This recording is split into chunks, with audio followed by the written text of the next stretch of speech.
in the ORAC community about the Ryan and Bryan and Michael Zuber video. And my my honest opinion, before I get too far into it, I felt it needed a little bit. I felt like they just needed a little bit more grit in their life.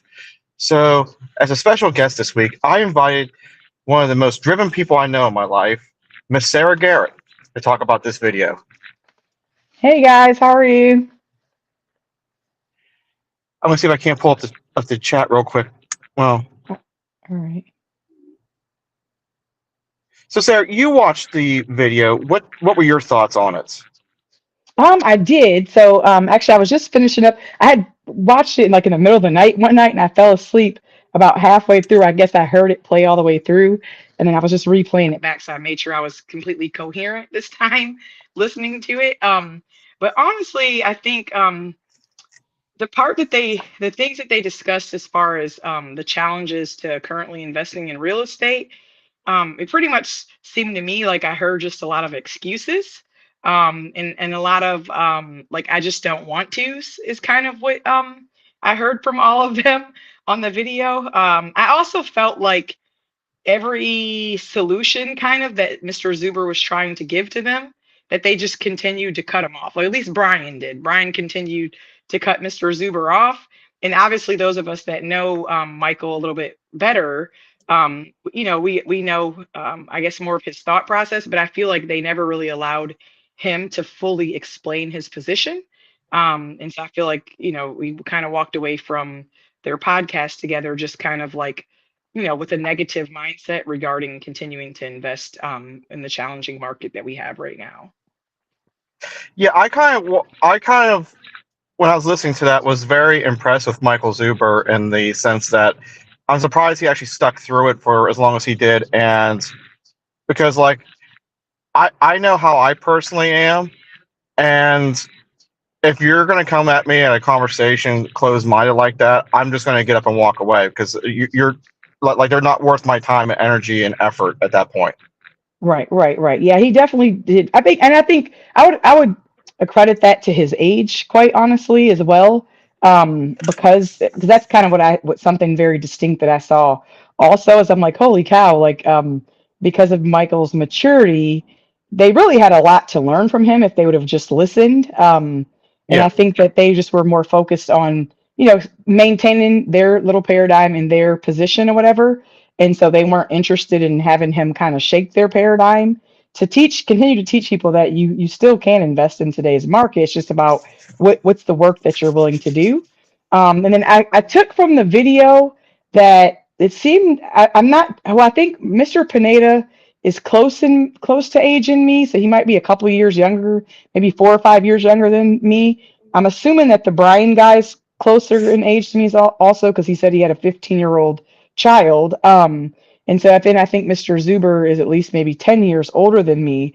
But I felt like they kind of like they think they know everything. And so they weren't really willing to listen to the wisdom I feel like Mr. Zuber has to offer everyone.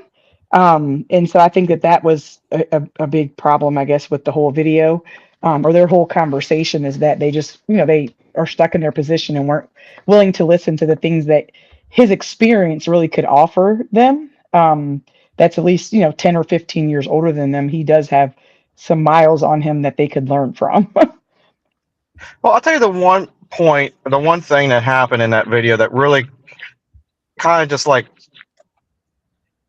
it bothered me in all the wrong ways because like they're not letting Zuber talk and stuff. And at one point you could see he's about ready to start talking, and they shove an ad over top of him, Right. and and he's about ready to talk, and they do this ad about, "Hey, if you want to learn more about real estate investing, come buy our course." It's like you're bashing real estate and everything when you just made $1 million and you're talking shit on $20,000 a month, Right. and now you're going to sell a course on how to make money in real estate. And then when it came back, it was Ryan or Bryan talking again. I was like, so whatever Zuber said there was completely just cut out of the video. Yeah, for sure. So that's what my husband, because he was like, "What are you doing today?" So I told him, like, "I'm gonna be on with Jack and Lynn." And so he's like, I want to be on. I'm like, no, no. I was like, I don't know if we're doing a live stream or if it's gonna like be pre-recorded for later. I'm like, plus you have to watch this, this video. So he's been watching it, texting me for the last like hour, and he's like, all they're trying to do is sell someone something. This whole entire program's about selling someone something. And honestly, I may end up reaching out to Mr. Zuber. 'Cause I know like he's having like Pace Morby on at the ORAC convention, and then obviously he did this video. But sometimes I feel like I might need to like email Zuber or call him and be like be that boot in his behind, because I feel like Michael in the social media world, that he is letting these people like hijack who he is, like who his heart is, that I've been able to see like Mike's heart from the beginning, like truly. And I think Mr. Zuber truly is trying to help the average, like normal, regular person or whatever that might make 75,000 or 100K or whatever, or even 50,000 a year. And I feel like a lot of, because Mr. Zuber is essentially famous now, right? I feel like he's getting kind of tugged around by these different YouTubers and these different social media influencers to like be something that he truly is not, because his heart is in a different place. So for example, Mr. Zuber's not interested in selling anyone courses. He has his money from his real estate, right? And his whole thing, like and it's the same thing with me. Like I don't want to make money off this because it's available to everyone here in our country. And I'm not trying to make millions and millions of dollars a year either. I'm just trying to teach the regular Joe on the street that they can make a better life for themselves by having a few properties or whatever. And you don't have to have all this, showy, flashy stuff, if that makes sense. And I feel like different influencers are trying to like get Mr. Zuber to do that, if that makes sense. I mean, I could be the only one that sees this, but that's just kind of what I've noticed over the last year, is I feel like he's being like pushed in this corner to be somebody who he's not sometimes, which he seems to always like come out of it or whatever. But his heart to me is just in a very different place than most of the people that are online, like we just said, selling stuff. Like that's not where Mr. Zuber like is at. Like he doesn't need to sell stuff because he's comfortable with the money he has from his real estate, and he's not trying to make money off of people at all. But all the rest of these people are like, that's how they're making their money. They're making their money by selling stuff. So they're really in sales versus being real estate investors and teaching people how to do that. You know what I mean? Hmm. Yeah, I think that he acknowledges that though. Like I think he like understands like his motto is like one rent at a time, slow and pacey. He acknowledges that we're not here to replace our income right away. We're here to build wealth.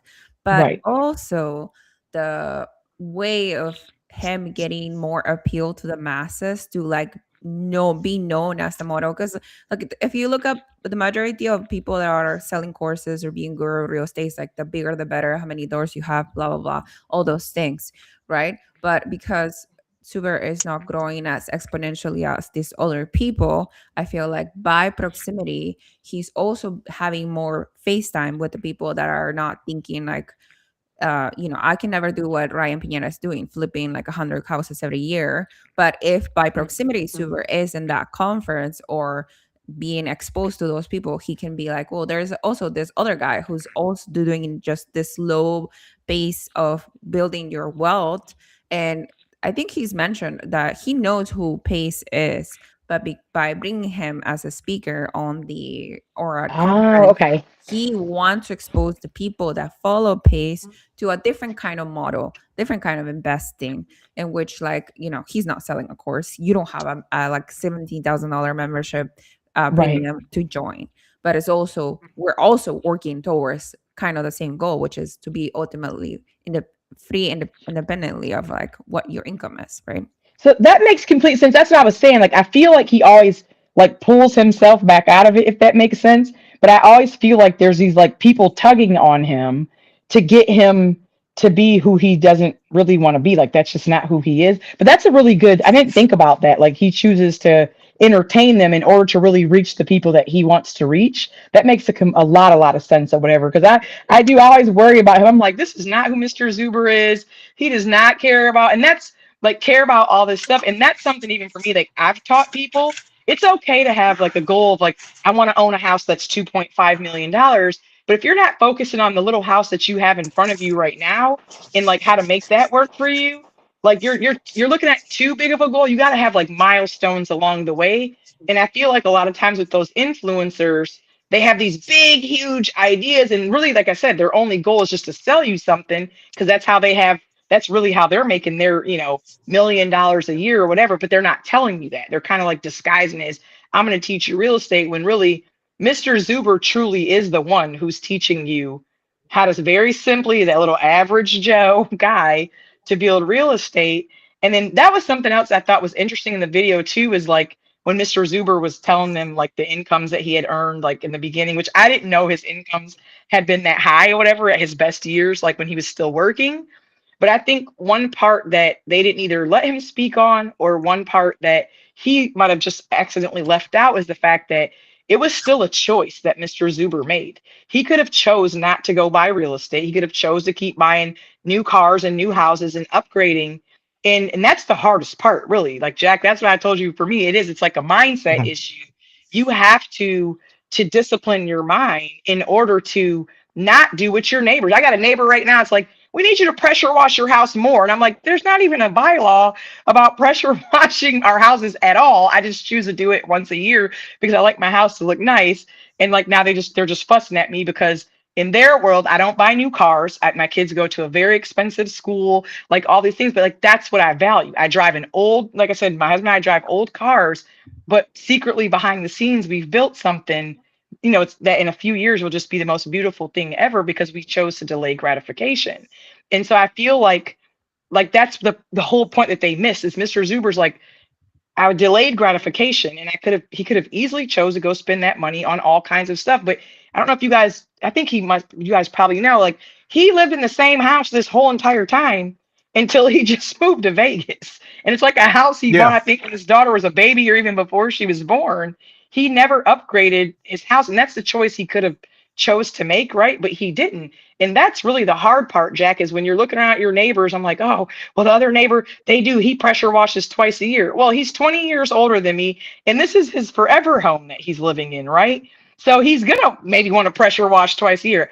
I'm only pressure washing once, and nobody else in this block pressure washes anyways, but the two of us. And so I'm like, anyways, it's just that's the hard part, is not doing what everyone else around you is doing. It's the most difficult part that even I'm struggling with right now. It's like, we're almost to the end, babe. We're almost to the end. But it's like, we just got to stay the course, you know? Mhm. So, yeah, that's a good point, Lynn. Yeah, and I don't know, like that. If you look at everyone in like the OREC community, like his millionaires that come on, they all did it one at a time. Or Right. like Matt was the most aggressive out of the bunch. But even like to sit here, like to think about what Matt did, I can't imagine it not being unfathomable. But like what they're doing is just it's completely out of reach. It's out of touch to the common person, and that's Yeah. not what Zuber's community is about. And that's why before in a video sometime during the week, he was talking to someone. I forget who it was. I should have took a note on it. But he's mentioned that all these big people that have come onto his channel has afterwards, for the most part, talked about, oh, we, off camera, they're like, oh, you're just a few steps from becoming like the next big thing. Like they're like, you might be like, one of them even said you might get to the point where you're bigger than Bigger Pockets. And he's like, what do I have to do? And every single one of them always says, I have to go to some fancy island, sell a bunch of tickets to then, speak on a weekend. He's just like, I don't want to do that. He's like, Right. what these people don't get is I've won my game. Yeah. Why do I need to keep playing? He's like, I'm, however old he is, 53, I think he says. Yeah. He's like, I don't want to be on a hamster wheel anymore. I'm done with that. Right. No, and I mean, that's truly what it's all about, because, it's the same thing for us. Like, same thing with my next door neighbor. He still has to work, and he's like 20 years older than me. I'm not doing that in 20, like when I'm the same age as you, right? And so, but that's what it's about. It's just delaying gratification for whatever your period of time might be, for how many units that you may or may not want to have, right? And then, and I think it's even funny with Mr. Zuber, because I think I told you guys before, I had asked Kenny McElroy, when I was able to like message him privately, because my husband had paid for me a membership or whatever, so he would answer my questions. And like even Mr. Zuber, going through all that he's gone through, is now like, hey, I want the 20 single family homes brand new or whatever. And he has that ability to make that change because he's not on this rat race cycle of, like more, if that makes sense. And I think that's the Mhm. part where you have to be honest with yourself about what it is that you want. And then like for me, like I don't even, I mean, I do little videos with you guys, but like I don't want to be a YouTuber and be in the spotlight or whatever. Like I only do it for you guys because for some reason I just care about all y'all, y'all that, I got to meet, but like I won't do this for anyone else but you guys. You know what I mean? And so like, so for me, that's the thing. Like when you're in that spotlight like that, it's just there's so much more problems that those guys have that they don't ever talk about, right? And like Mr. Zuber exposing that is like that's essentially a full-time job again. I'm away from my family. I'm having to go, but that's not the purpose of investing in real estate. It is like, the Dion's of the world who's the lazy landlord. It's like, hey, I've got my 8 units and I'm chilling. Like I'm chilling, you know what I mean? And so like for me, that's what I want is the time back with my family, not have to do more. Yeah, what do you guys say to? Because I feel like Subaru speaks to the people that are having their W two and they don't mind. They don't mind, or they want to build wealth, but that it doesn't have to be like next year and the next 2 years and the 5 years. He speaks to the people like are going to put 10 years into this and then they're going to be better off for it. But what about the people that hate their job and like really want to stop working their W two? Because I feel like Ryan and Brian are speaking to the people that are not looking to continue to work right away, like or continue to leave their W two right away. What do you say to that? So that's something that I kind of like when I was writing some notes, like I don't know, maybe last year, is like this is the part where you have to sit down and be honest with yourself, like what is it that you desire, right? And so you do have a demographic of people that they do want to quit their W-2 now. And so for me, I would suggest to them to like accumulate as much as they can right now and make sure that it cash flows because then, and even like we've talked about before, the value of the property really doesn't matter unless you're trying to leverage some equity to accumulate more quicker than I guess the timing of the time that you bought, if it's a high market, low market, whatever, that makes a difference. But like in the case of me and my husband, I don't know if I told you before, Lynn, but like I never desired to do anything but retire from the army because of the long-term benefits that I would have until the day that I die, having retired from the military. And so for me, I didn't even really mind. Like I always bought low home prices. Like I didn't overbuy on home prices, but I didn't mind even if I just broke even every month. So I've got like one property right now that I finally, after all these years, will actually be making like 600 a month in cash flow when I finally renew a lease, whatever. I've had this tenant, I have a tenant in his house like for the last 6 years or whatever. And so once he leaves, he's been telling me the whole time, Mrs. Garrett, you can charge me way more money for this. I mean, for this property. And I'm like, I know, but he's an amazing tenant. I love the guy. I'm going to be so sad when he leaves. But the duty calls. He's a soldier as well. But I've literally just been like, I don't need to increase the rents. I'm fine because I've never, the way I did our budget, I didn't need rent from it. I just wanted to partner with someone else using my W 2 income to just get the property paid off. And Mhm. so this particular house, like I'll have it done like 15 years paid off or whatever. And so that was my whole goal was like, I just, whenever you make your payment, I make my payment, we're making double payments, it'll be paid off. But then it's like now, because I just kept his rent, right. I gave him like $50 increase every year. And I would always ask him, can you handle $50, whatever?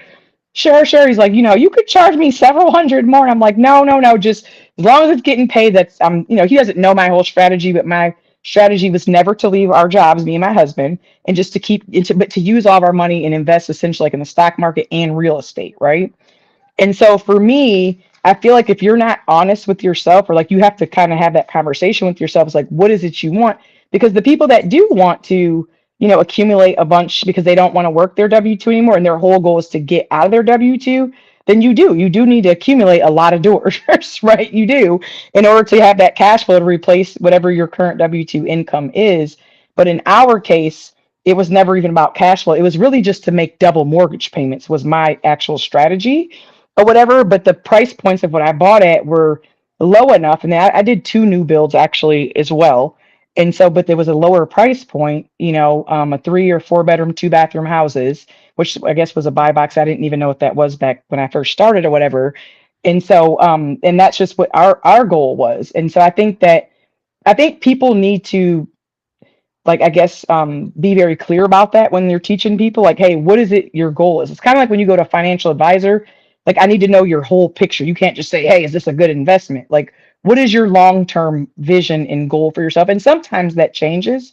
Like I said, if my husband hated the army that much, then I could have shifted and said, "Okay, now we need to focus on tons of cash flow, which might have taken me to different areas to invest in or whatever, right? Like I know even for you, like that's a prime example. You invest in a different location and that works. And that was one of the excuses I felt like Bryan kept making was like, you're not even letting Mr. Zuber explain this, but like there's tons of us in this community that invest in other areas because your money in California or mine in Hawaii or wherever goes further in another market.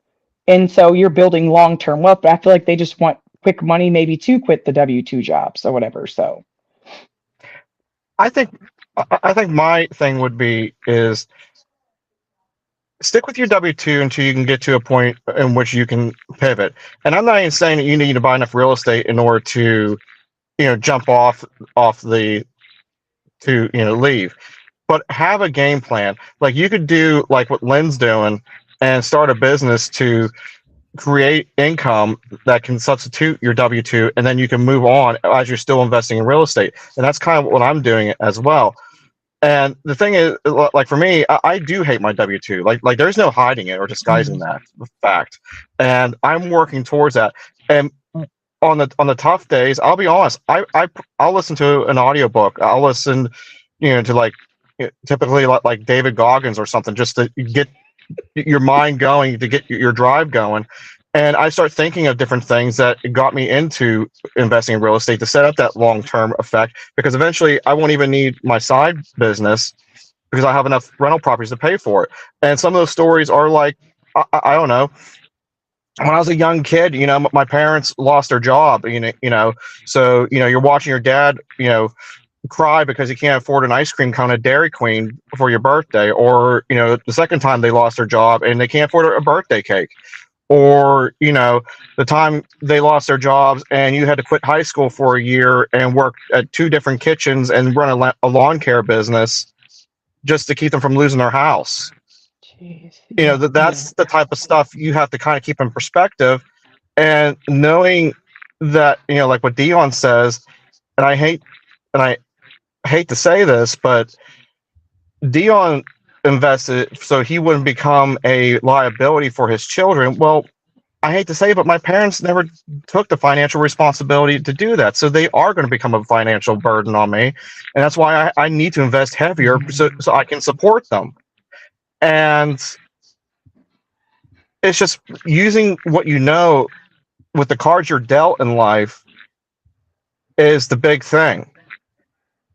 Yeah, I think the reason why Bryan and Ryan have the more following or the more explosive, I guess, like reach to people is because they are speaking to the people that hate their W-2 and they want to leave right away. Like, you, Sarah, you see like the benefits of keeping your W-2 long term, or at least you saw, how you're going to have healthcare and how your children are going to be taken care of and insurance and all those things. But some of the people don't have that, right? And then they have a toxic work environment, and then they have shitty managers, and they have to feed their family and their children, and they're like looking for that way out.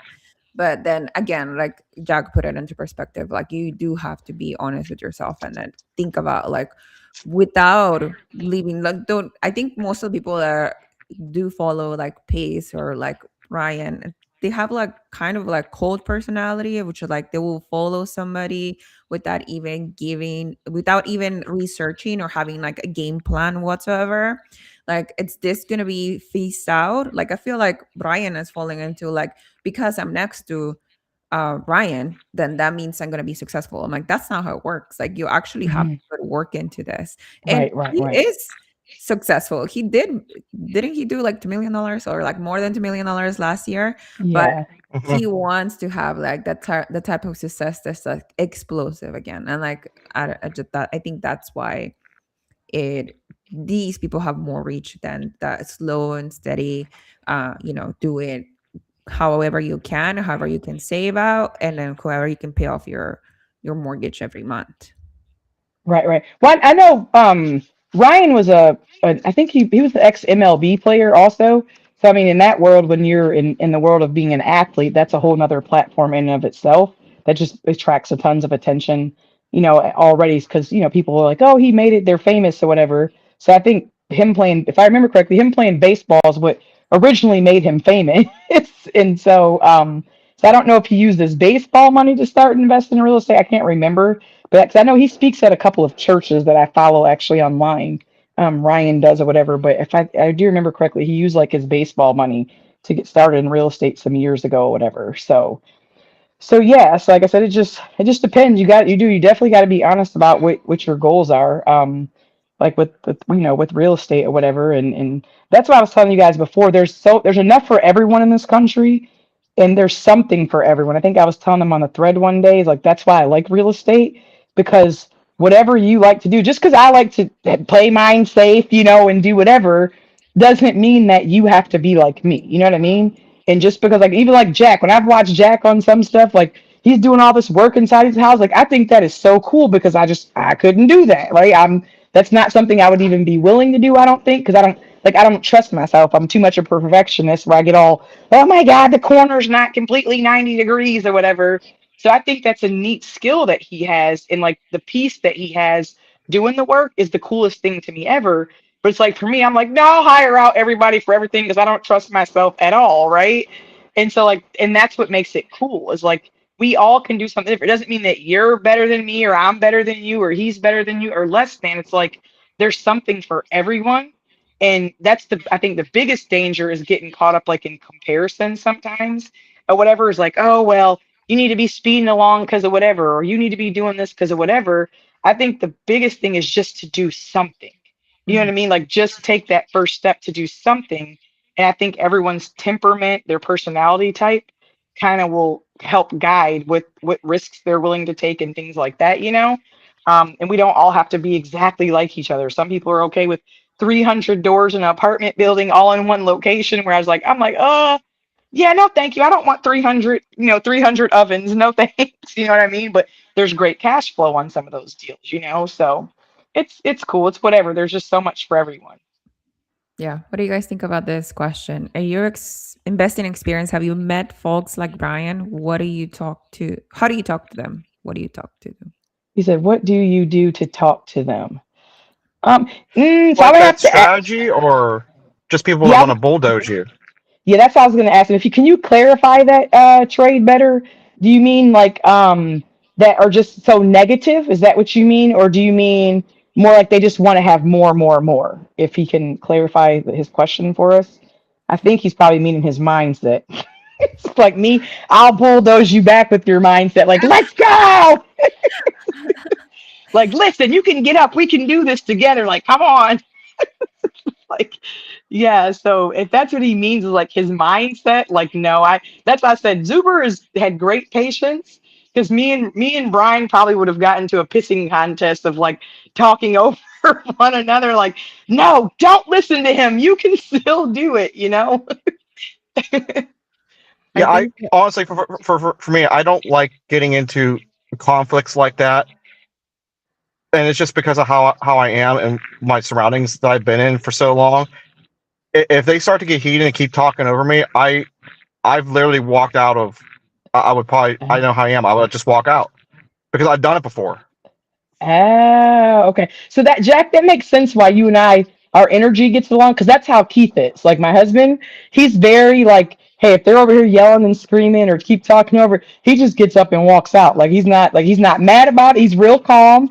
But me, I'm like, no, we have to make this right. We have to make this right now, which is probably why he married. Like, yeah, Sarah will go in there and I'm not like yelling and screaming, but I'm very firm with like, no, like this is, don't sit here and tell people that they can't. That's probably my biggest struggle I had all those years is like, you can't do it because you had a kid at 16. Like, no, you absolutely can. My mom always taught me that where there's a will, there's a way. And I think the issue is that your will is really what's the issue, like here in the mind. And that's what I was saying. Like when Mr. Zuber was telling them different stuff and they kept cutting him off, what I kept hearing was a lot of excuses and like, well, I don't want to do that. And I don't want to do that. And I don't want to do that either. But it's like to get started talking to common people like us, you have to might do some things that you don't want to do. Like, for example, not buying a new car. I'm about to be 43 and I've never in my entire life ever owned a new car, ever. But I've taken all my money and dumped it into real estate and dumped it into investing in other, I'm saying stocks and things like that as well. And so, but it's like in the end, it's going to have paid off beautifully for me. And that's what I wanted to do. So like, don't take that away from other people who maybe they might want to do that. So don't just dismiss it when Mr. Zuber's trying to tell you like, hey, again, where there's a will, there's a way. I think I'm very solution like oriented, that I want to fix the problem. Like people talk to me and I'm like they're complaining or they're telling me about their problems and I'm like, okay, let's find a solution.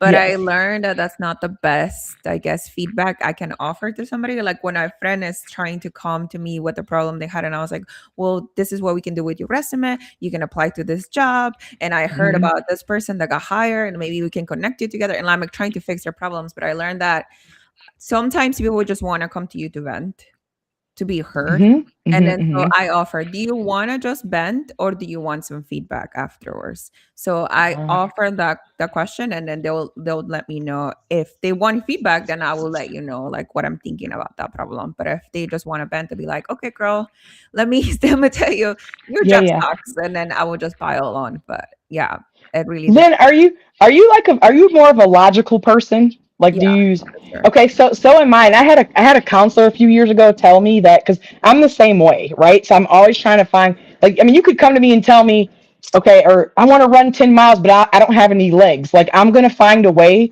for you to run 10 miles with no legs. Like literally, I will research all night long, whatever, to figure out a way. And so what my counselor a few years ago was telling me that Sarah, most people, and I'm assuming, I don't know if it's the same for men and women, but we were talking specifically about women. She was telling me that they have to process feelings first. So, like, whatever happens, like, they have to go through all their feelings of, like, oh, my kid's dad didn't help me and blah, blah, blah, blah. But my mind immediately goes into, oh, okay, at least we know he didn't help or he's not going to help anymore. So let's find a solution. Like, okay, boom, we could do this, this, this, and this. And I've had to learn my own self just in the last 2 years, like Sarah, most people need to process feelings first. And she was telling me, she's like, Sarah, because I thought something was wrong with me. I'm like, well, I knew my mom was going to die. Like she's 77 years old. Of course she was going to die. And so everyone's like, how can you just come in here and be so whatever? I'm like, well, she was getting old. Like, what did you think was going to happen? And so she was telling me that when you're a very logical person, we don't have to process feelings very often. That's why we're very action oriented and very solution driven. And so she was like, you have to just be more mindful when you're talking to people that they're normally trying to process feelings first. And then maybe after that, they want you to help them get to a solution. But a lot of times they don't. Like you just said, they just want to vent. So now I normally try to say, are you asking me to help you solve this? Or do you just need to keep talking to me? And I'll have to be over there. I'm like over there struggling, like, oh my God, please help me just to shut up and stop thinking, because my mind will just race with solution after solution after Yeah. solution. And it's very difficult for me not to solve. Matter of fact, my husband's like, you should have just been an engineer. That way I don't have to deal with people ever. And I'm just dealing with projects all day long, which even that's why I like real estate. So like when stuff breaks down, like I don't always want stuff to break down, but I love real estate because when an oven goes out or when an AC goes out, there's always a solution for me dealing with real estate. Like there's nothing that can't be fixed with real estate. So whether it's a pipe that bursts or, some drywall that's whatever, if there's mold, there's mitigation for all these things. And so I love real estate because I can always fix whatever the issue is. Whereas like with people, I can't. And that's really hard. Yeah, and I think it becomes a problem with, it becomes somebody's personality to complain or to vent about the same thing year after year after year, and then you're the person that's like getting all the dump on basically, and then you observe that person and you're like, okay, but this is the same problem you were talking about 5 years ago, like, and Right. then you were like, okay, like is it me or is it like my network kind of problem where I'm putting myself in the same situation with people Yeah. where their personality is just about complaining. Well, I think sometimes too for me, because I had to learn years ago that all of our personalities, like no matter what your personality is, we usually attract the same kind of people. And so for me, because I am very solution driven and very goal oriented, I always do seem to attract people in my life that have all these problems. And I feel like it's honestly a test of like my faith and my like relationship with God, because they're not really interested in solving problems, right? And so I'm like, oh, this is not fair, God. Like, why do I have to always just listen? So I feel like that's what my growth has been, is like, Sarah, just listen. Listen to just listen and don't solve, which is so hard for me. It's so Yeah, hard for me. it's a You know, natural. right, but I learned to accept. I mean, I'd say probably 12 years ago, I learned to accept. It's like, oh, because I would get mad like years ago, like, why do they come to me with all these things? I give them all these solutions on a sheet of paper. I literally send you hyperlinks to how to do this, this, and this, and they never do any of it. And then a year later, they're coming back like, yeah, I'm still having this. I'm like, dude, I feel like this is deja vu, and it is, because we went through this before or whatever. And so it is, it's just, it's tough or whatever, but I just learned to accept myself years ago, because I used to feel bad about who I was. And then, like I told you, one of my counselors told me, is like, no, Sarah, who's supposed to be in your life will be in your life. And like, even when I came to speak out there with you guys, my counselor had been telling me like 2 years prior to that, like, Sarah, you could really help people learn how to build wealth with real estate. And I was like, no, because most people they don't want to do anything. And so then she was like, well, you could just charge for an event. I said, well, I don't need the money. So I don't, what is that going to solve? Because she does seminars and stuff sometimes, and she was telling me that it helps weed out people who are the serious Right. ones from the not serious. But the biggest blessing for me is because like I don't have the time to set any of that kind of stuff up. I absolutely loved coming to speak with Mr. Zuber, because all of you guys were there because you wanted to be there. Yeah, I know. Hang on, buddy. All you guys were there because you wanted to be there. And so for me, I was like, I came back, I'm like, oh my gosh, that was the most beautiful thing ever, because everybody, I don't know if there's a gator. So there's an alligator out in my lake over here. And go ask Mr. Steve to go check with you. But anyway, so I think that was like the coolest thing for me, is to see people that actually wanted to do something. Say hi, Miss I. Say hello. It's like there's a gator out there. There's always a gator out there. Anyways, but yeah, so that's the thing for me, is like just being in the right spaces with people that actually want to do the work. And that honestly, I'm gonna cry now, was probably the biggest blessing that I had coming from ORAT with everyone. Is like, I'm like, oh my gosh, these people are like calling, they're asking questions, like they want to do the work. I had people DMing me on school. It's like, you changed my life. I'm like, huh, really? Like just from sharing my story. And I was like, I left. I'm like, I didn't tell them all this, and this. I could have helped more, but just seeing the messages pouring into me of people who were willing to do the work. That's what I realized, Lynn, is like, I have to be intentional with putting myself in the space with people who actually want to have change, and stop chasing down people or even letting them be a dumping ground to Right. me of complaining and they don't want to do anything, you know? Do you think that PACE focuses on a form of mass hypnosis to get people excited in hustle culture? Oh yeah. Yes. Like you analyze that perfectly. Yes. Yep. Yep. Yep. Actually, Yep. okay, so I have conflicting views about PACE. Do I buy what he's selling? No. But do I think he's a very like a professional storyteller and a great orator? Yes, 100%. Like if Yeah. he was including this energy into, like, let's say politics, I would think Pace would be elected somewhere, right? Okay. Uh-huh. Because he has such a like big presence of storytelling. Do I know that the information that he passes down is the accurate information?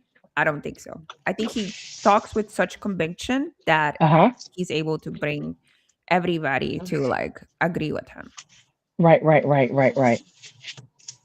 What about you, Jack? The only thing I have to add on what Lynn was saying is that I feel like he is able to create such like a cult following for himself. Like it's almost beautiful to watch on the sidelines. Although I don't necessarily I don't want to do what he's doing, but it's beautiful to watch just how he's able to talk and like create this community of like-minded driven individuals. It's actually kind of impressive, although I don't agree with his program. Okay. Sorry, I was just sliding down the hill a little bit. I wanted to make sure when I open up the door after this, I don't trip and fall into the snowbank for the third time. It's Oh the snow God. making your car slide, and you're just like turning the wheels. Gosh. Oh gosh. Trey Better says Ryan is the person that is not happy to sit still. He will always go for the next big gamble, and I also agree with that. Like I got into real estate. I think the first book that I bought was Ryan Piñera's book, like How to Flip Your Future. But then Ah. after reading the book, I was just like, this just sounds like another job for myself. So like I'm trying to leave one job to get into another job. Like that doesn't sound like that's what I want to do. And that's the thing, and that's just knowing you. Like, and this is one thing I really have in common with Emily. I forget her last name, the one that goes on Mark's channel every Friday. I like working on houses. I like seeing my progress. I got so excited the other day that I called BuzzTune accidentally while he was at work. And I'm just like, look at this backsplash. I did it. I've been working on this backsplash all day. I was like, it's the most beautiful one I've ever done. And he's just kind of like, uh-huh, uh-huh, uh-huh. Oh, well, you can always call me because I'll be excited for it because I think that that's so cool. I do. I'm like, dude, I could never do that. I'd be over here like banging on tiles, like screw it. But God. I think that's just how, like, that's the one thing me and Emily have in common is even if, like, we were done with everything, we'd still have our hands on a house or, like, for me, maybe a car here and there, working on old classic cars. I'm always going to be busy working on something. It's just how I'm wired. If my hands aren't dirty, I'm not. It wasn't a good day. And by Mm. being and by getting dirty, I mean I can go make 50 pounds of kabasi and smoke it, and my hands got dirty. That was a great day. Oh wow. Yeah, I think that most entrepreneurs are like that, but about income. So about revenue and profit. Like once they get like more revenue and more profit, like they're always looking for the next I way think this of is. making their income. It's like a game. Yeah. Yeah. I think at some point though, people have to have a mental shift though. Like when is enough enough? Like when are you going to be like switch to like Coach Carson, for example, and be like, okay, I understand the fact that I'm financially free and I'm independent. Let's do some stuff, roll up our sleeves, get our hands dirty, and start doing community projects and stuff. And that's what he's been doing for a couple of years. He's talked a little bit about it here and there, and that's what I'm excited to work towards, like being able to roll up my sleeves and stuff, and maybe like I've talked a little bit about this, but like put the funds from the flipping the houses into a camp for Christians to go to escape the headaches and the hassles of life and just be able to recharge and refresh themselves some. Hmm. Right. Yeah. Right. Well, I think that's the kind of the issue. Like I told you, why I like talking to all you guys is because I've essentially have arrived also here in just a couple, I guess 2 more years or whatever.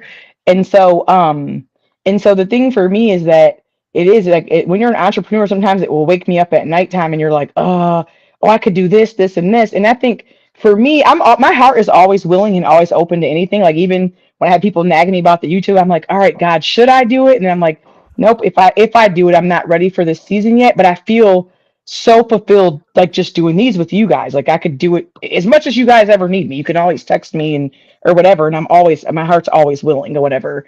And so for me, like, but my why of even building what we have built, because we chose to stay in the military and all these things, like Keith and I, we're very simple. Even if I made $1 million a year, I would have the same style of life that I have right now. My heart actually is that of a giver. And so for me, I just want to help people that are truly trying to help themselves.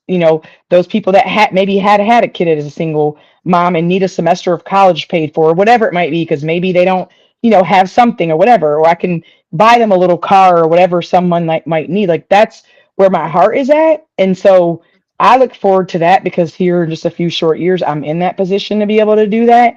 And I'm very thankful for that. So I feel like sometimes my mind can kind of run wild for me because I'm like, all right, I'm going to take the risk and go and dump all this into commercial or go do this or go do that later on because I can help more people or whatever. I can reach so much more people.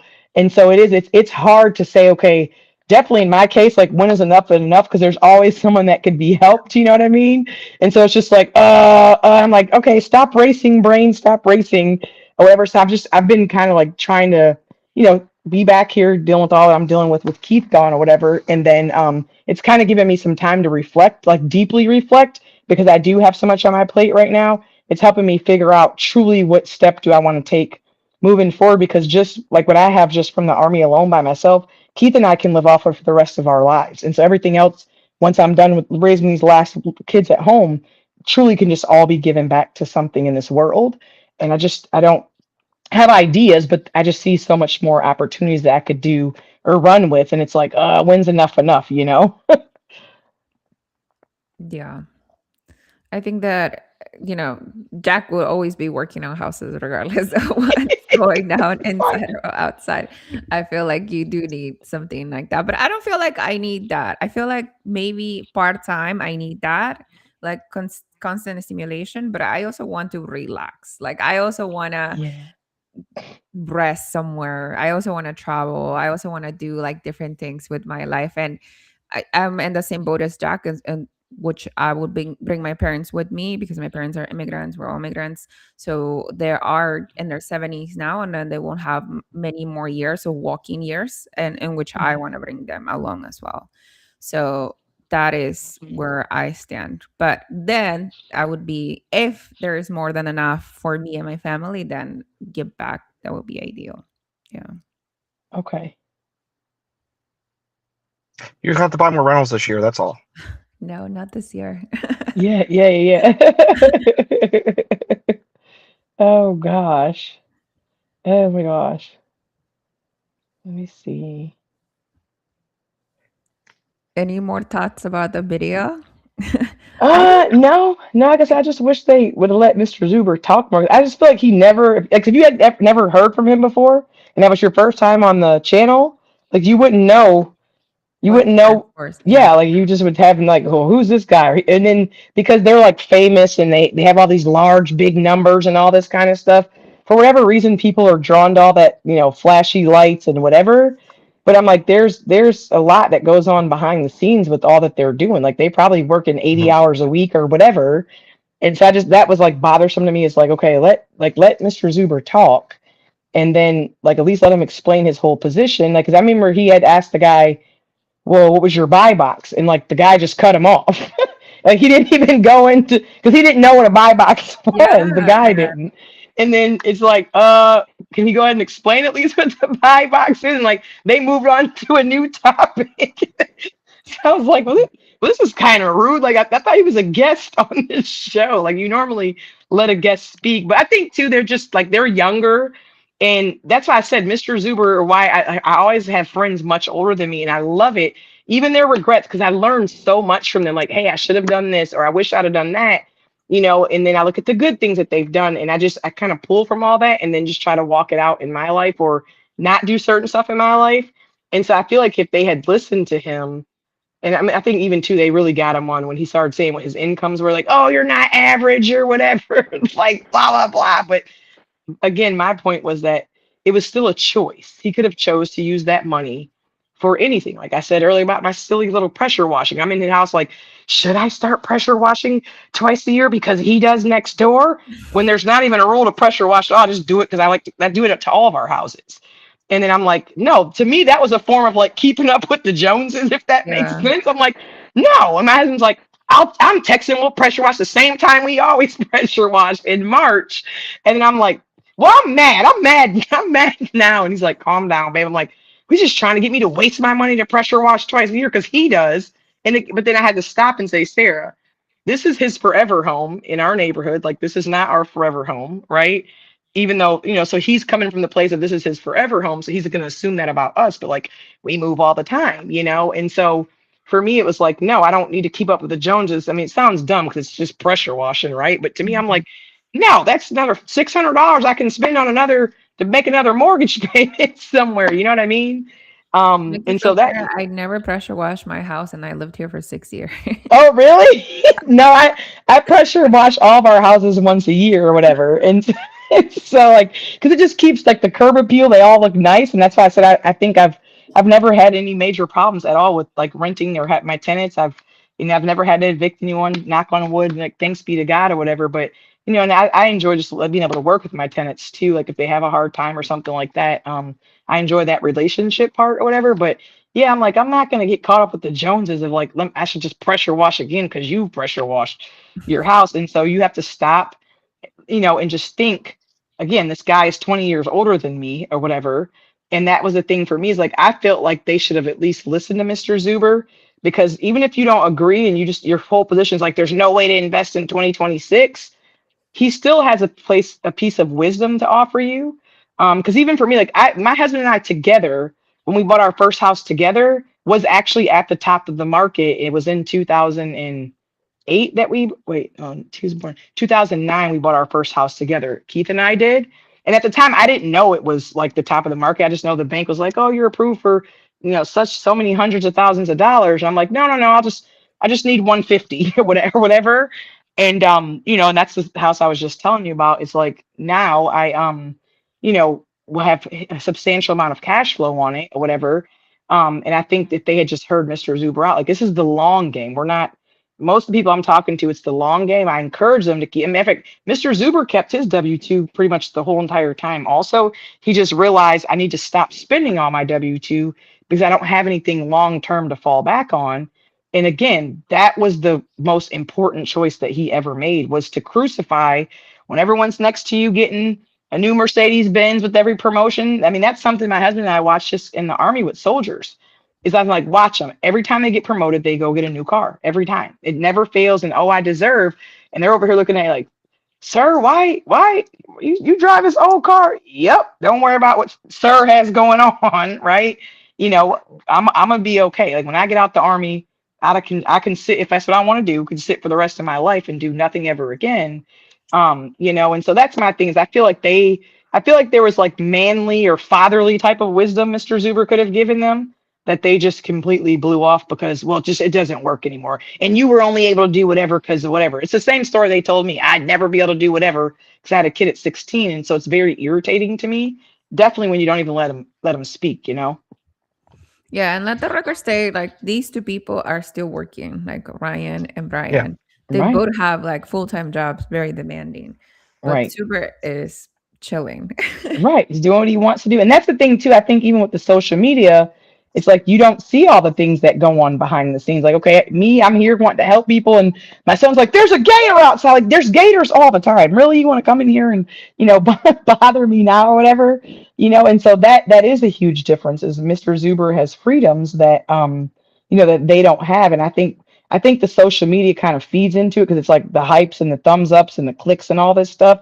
But like you don't know about the 17 AC units that were blown out, or or whatever it might be. You're just looking at all the lights, glitz and glamour, and it's like, no, like I don't. And that's my thing for me, is like my husband and my kids come first, period. Like I'm doing some little part-time volunteer stuff right now with my kids at school, and it's like, they've kind of alluded to like, we want you to do more, and I'm like, my husband and my kids come first. And I'm like always thanking God that I'm retired from the Army and that Keith and I made certain decisions that we made, because I don't have to be tethered to a desk at all. Keith is choosing now to stay in the Army just for extra money and whatever our golden years, whatever you want to call it, because we do have older neighbors who, like the guy next door, you're still working. Like when we're your age, I mean, when I'm less than your age, I don't have to work now, but my husband is whatever, you're 20 years older than my husband, and he's just choosing to be in the Army by choice right now, whatever. And because he's past, what he could retire, or his first, retirement window or whatever. But yeah, so that's a great point. Like Mr. Zuber's not having to be running around doing all this crazy stuff. So Yeah. And I think I think my only other comment really on that video was one of the very last lines in the whole video. And I don't know who said it because I wasn't really watching it. I was listening to it at this point. One of them said, "Oh, if you like this conflicting argumentative type of podcast or whatever that he termed it as, make sure to like and subscribe, and we'll continue doing this." And it's like, and that right there told me that Zuber didn't know what he was walking into. His follow-up videos kind of confirmed that. And I was like, this was a complete setup from the beginning. Okay. I didn't see that. I'm gonna have to go back and look. It's I'm like so it's like busy. one of the Oh. very last lines in the video.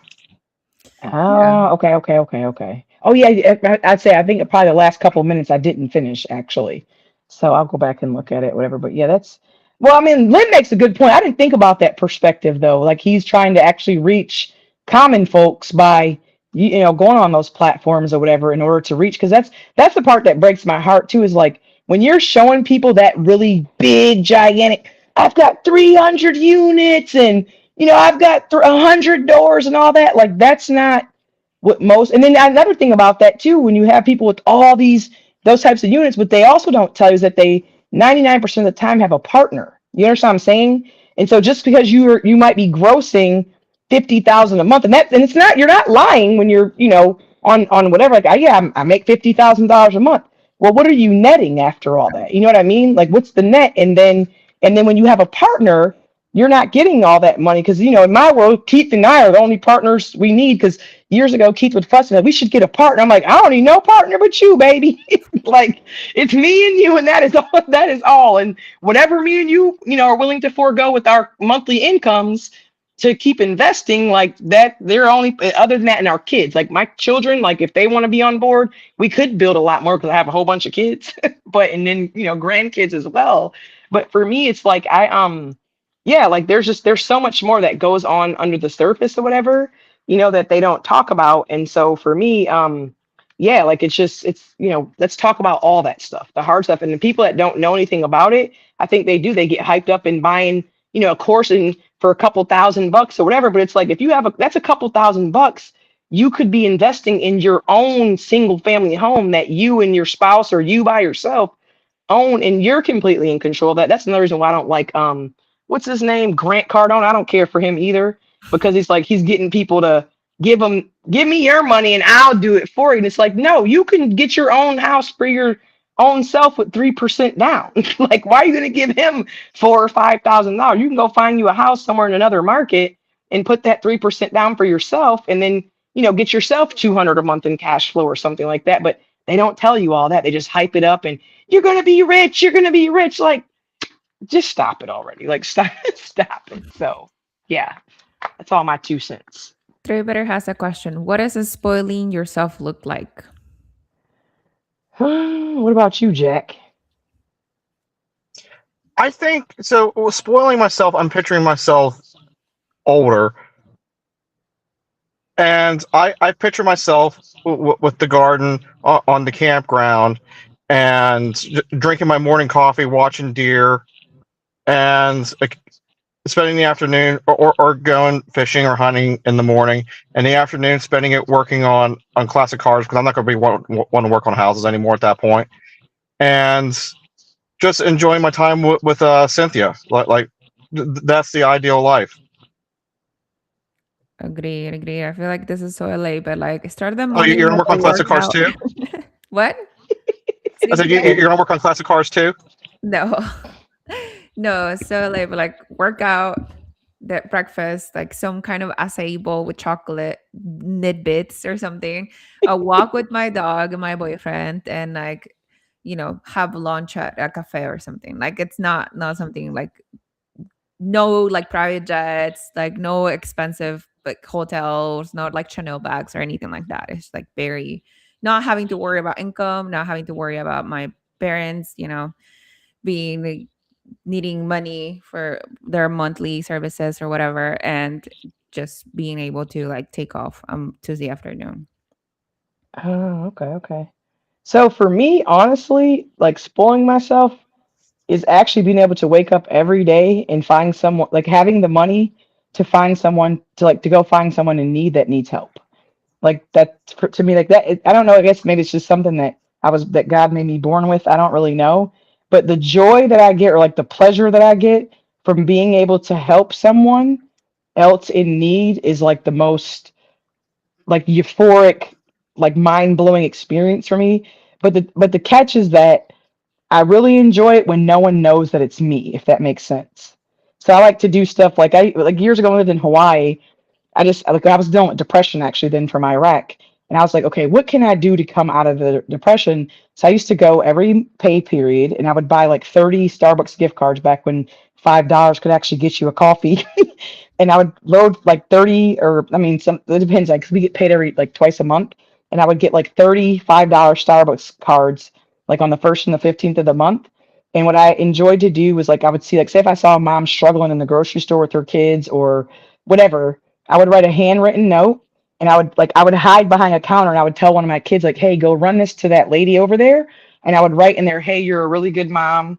Keep pushing through. I know it's tough, but like you got this. And I'd put a smiley face. And I would never put who it was from. Oh, And so I taught my kids, like, run it to the lady, say, here you go, and then run really fast back behind, like, this aisle or whatever with me. And like sitting back and watching like those people with something as simple as a $5 Starbucks card, how much it changed their life.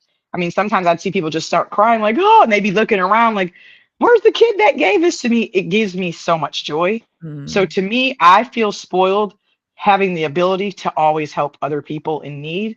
And I just want to be able to do more. So to always have enough money.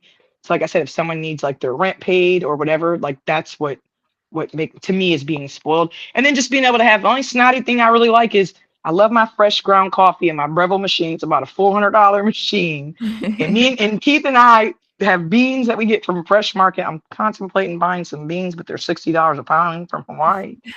And I love fresh ground coffee every morning with me and Keith and just sitting together and talking. But other than that, and then just being able to do things for others is to me is spoiling myself. Mhm. I think Jacek says, remember when coffee was complimentary? I don't remember. These two old days for me to remember. It was never Look, complimentary. he's, Thank you he's a very little much. bit old. Is he a little bit? He's probably the same age as me. I do remember. It's like, yeah, I think Keith and I went to a restaurant when he was home for Christmas, and I'm like, $5. I'm like, we just had a coffee at the house. And it's like, I'm like, because it did used to be complimentary when you'd go in to like have breakfast somewhere or whatever. But now I'm like, they charge another $5 for that stupid cup of coffee. Mm, It's not even our fresh ground coffee at home either. millennials don't remember Jacek. That never Oh, happened to us. oh gosh. Oh,